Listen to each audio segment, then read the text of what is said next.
ನಮ್ಮ ರಾಜ್ಯದ ಆರೋಗ್ಯ ಸಚಿವರು ನೋಡಲೇಬೇಕಾದಂತಹ ಒಂದು ಸುದ್ದಿ ಇದು.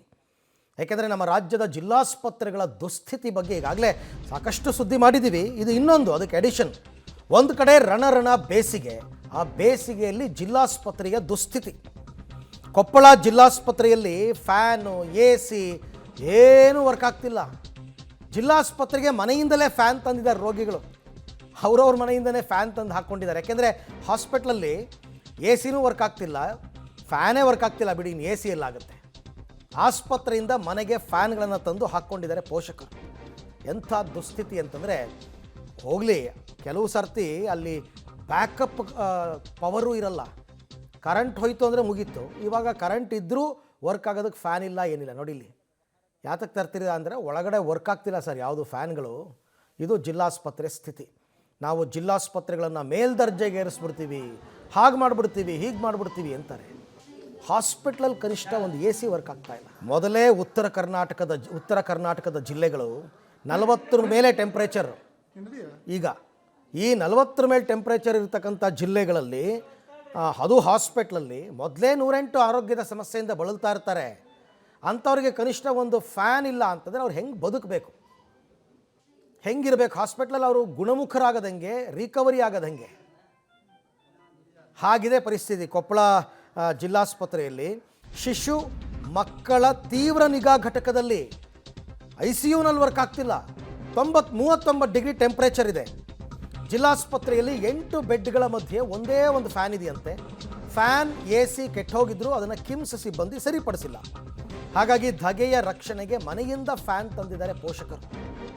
ಕೊಪ್ಪಳದಲ್ಲಿ 39 ಡಿಗ್ರಿ ಟೆಂಪ್ರೇಚರ್. ಸನ್ಸ್ಟ್ರೋಕ್ ಆಗಿ ಅಡ್ಮಿಟ್ ಆಗ್ತಿದ್ದಾರೆ ಕೆಲವರೆಲ್ಲ. ಸನ್ಸ್ಟ್ರೋಕ್ ಆಗಿ ಅಡ್ಮಿಟ್ ಆಗ್ತಾ ಇದ್ದಾರೆ. ಅಂಥವ್ರನ್ನ AC ಇಟ್ಟು ಟ್ರೀಟ್ಮೆಂಟ್ ಕೊಡಬೇಕು. ಇರೋದೇ ಒಂದು ಫ್ಯಾನು, AC ಅಂತೂ ಇಲ್ಲವೇ ಇಲ್ಲ, ಅದು ವರ್ಕ್ ಆಗ್ತಿಲ್ಲ. 8 ಬೆಡ್ ಒಂದು ಫ್ಯಾನು, ಅದು ವರ್ಕ್ ಆಗ್ತಿಲ್ಲ.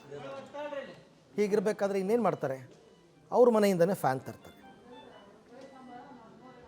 ಕೊಪ್ಪಳ ಜಿಲ್ಲೆಯಲ್ಲಿ ಅವ್ಯವಸ್ಥೆ ಆಗರವಾಗಿದೆ. ಯಾಕಂದರೆ ಏಪ್ರಿಲ್ ಮೇ ತಿಂಗಳಲ್ಲಿ ಬಿಸಿಲು ಅತಿ ಹೆಚ್ಚು ಇರ್ತದೆ. ಅಂದರೆ 38ರಿಂದ 40 ಡಿಗ್ರಿ ಸೆಲ್ಸಿಯಸ್ ಕೊಪ್ಪಳ ಜಿಲ್ಲೆಯಾದ್ಯಂತ ಇರ್ತದೆ. ಅದು 40ರಿಂದ ಮೇಲೆ ಬರ್ತಂತೆ ಈಗಾಗಲೇ ಸಾಕಷ್ಟು ವರದಿಗಳು ಸಹ ಆಗ್ತಾಯಿದೆ. ಅದನ್ನು ನೋಡ್ತಾ ಇರೋ ದೃಶ್ಯದಲ್ಲಿ ಕೊಪ್ಪಳದ ಜಿಲ್ಲಾ ಆಸ್ಪತ್ರೆ ಒಳಗಿರುವಂಥ ಮಕ್ಕಳ ವಾರ್ಡ್ನಲ್ಲಿ ಅಂದರೆ ಫ್ಯಾನು AC ಇರಬೇಕಾಗುತ್ತೆ. ಇಲ್ಲಿ ನೋಡ್ಬೋದು ಸರಿಯಾದ ರೀತಿ ಫ್ಯಾನ್ ಇಲ್ಲದ ಕಾರಣಕ್ಕಾಗಿ ಮಕ್ಕಳೆಲ್ಲ ಏನಪ್ಪ ಅಂದರೆ ಚೀರಾಡೋದು ಮತ್ತು ಕೂಗಾಡೋದು ಮಾಡ್ತಾಯಿದೆ ಅಂತ ಹೇಳ್ಬೋದು. ಇನ್ನೊಂದು ಕಡೆ ಮಗುವಿಗೆ ಏನಂದರೆ ಫ್ಯಾನ್ ಸರಿಯಾದ ರೀತಿ ಗಾಳಿ ಆಗ್ತಲಾರದ ಕಾರಣಕ್ಕಾಗಿ ಮಕ್ಕಳ ತಂದೆ ತಾಯಂದಿರಂದರೆ ತಾವು ದಸ್ತಿ ಮೂಲಕ ಏನಂದರೆ ದಸ್ತಿ ಮೂಲಕ ಅಂದರೆ ಮಕ್ಕಳಿಗೆ ಗಾಳಿ ಬೀಸುವಂಥ ಕೆಲಸ ಮಾಡ್ತಾಯಿದ್ದಾರೆ. ಯಾಕಂದರೆ ಸರಿಯಾದ ರೀತಿ ಅಂದರೆ ಕೊಪ್ಪಳ ಜಿಲ್ಲಾಸ್ಪತ್ರೆಯಲ್ಲಿ AC ಆಗಿರ್ಬೋದು, ಮಕ್ಕಳ ICU ಘಟಕದಲ್ಲಿ ಸರಿಯಾದ ರೀತಿ AC ಸಹ ವರ್ಕ್ ಆಗ್ತಾಯಿಲ್ಲ. ಮಕ್ಕಳಿಗೆ ಫ್ಯಾನ್ ಸಹ ಅಂದರೆ ಸರಿಯಾದ ರೀತಿ ಬೇಸಿಗೆ ಆಗಿರೋದ್ರಿಂದ ಏಪ್ರಿಲ್ ಮೇ ತಿಂಗಳಲ್ಲಿ ಸಾಕಷ್ಟು ಗಾಳಿ ಬೇಕಾಗುತ್ತೆ ಮಕ್ಕಳಿಗೆ. ಅದರ ಇಲ್ಲವೇ ಇಲ್ಲ ಅಂತ ಹೇಳ್ಬೋದು. ಇದು ನೋಡ್ತಾ ಇರ್ಬೋದು, ಚಿಕಿತ್ಸೆಗೆ ಕರ್ಕೊಂಡು ಬಂದರೆ ಅದರ ಜೊತೆಗೆ ಏನಂದರೆ ಒಂದು ಫ್ಯಾನ್ ತೆಗೆದುಕೊಂಡು ಬಂದು ಮಕ್ಕಳಿಗೆ ಏನಂದರೆ ಆರೈಕೆ ಮಾಡುವಂಥ ಕೆಲಸ ಆಗ್ತಾಯಿದೆ. ನೋಡ್ತಾ ಇರೋ ದೃಶ್ಯದಲ್ಲಿ ಈ ರೀತಿ ಅವ್ಯವಸ್ಥೆ ಆಗರ ಆಗ್ತಾಯಿದೆ ಜಿಲ್ಲಾ ಆಸ್ಪತ್ರೆಯಲ್ಲಿ.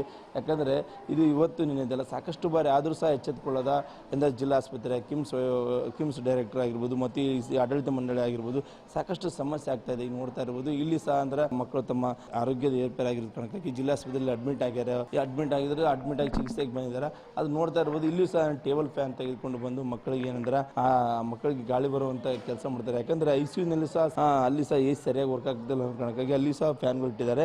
ಆದರೆ ಇಲ್ಲಿ ಸಾಮಾನ್ಯ ವಾರ್ಡ್ನಲ್ಲಿ ಮಕ್ಕಳಿಗೆ ಚಿಕಿತ್ಸೆ ನಡೀತಾ ಇದೆ. ಆದರೆ ಇಲ್ಲಿ ಫ್ಯಾನನ್ನು ತೆಗೆದುಕೊಂಡು ಮನೆಯಿಂದ ಬಂದಿದ್ದಾರೆ. ಮತ್ತೆ ಅಂದರೆ ನಮ್ಮ ಜೊತೆ ಅಂದರೆ ಪೋಷಕರು ಮಾತಾಡ್ತಾರೆ. ಯಾಕೆ ಫ್ಯಾನ್ ತಂದಿರಂತ ನೀವು? ಸರ್ ಫ್ಯಾನ್ ಇದ್ದಕ್ಕೆ ಫ್ಯಾನ್ ತಂದಿದ್ದೀವಿ ಸರ್. ಫುಲ್ ಹೀಟ್ ಆಗಿತ್ತಾ, ಫುಲ್ ಬಿಸಿಲು, ನಮ್ಗೆ ಗಾಳಿ ಆಡ್ತಾ ಇಲ್ಲ ಅಂತೆಲ್ಲ ಕುಂದ್ರಾಕಾಗ್ತಿಲ್ಲ, ಅದು ಸೆಕೆ ಆಗುತ್ತೆ.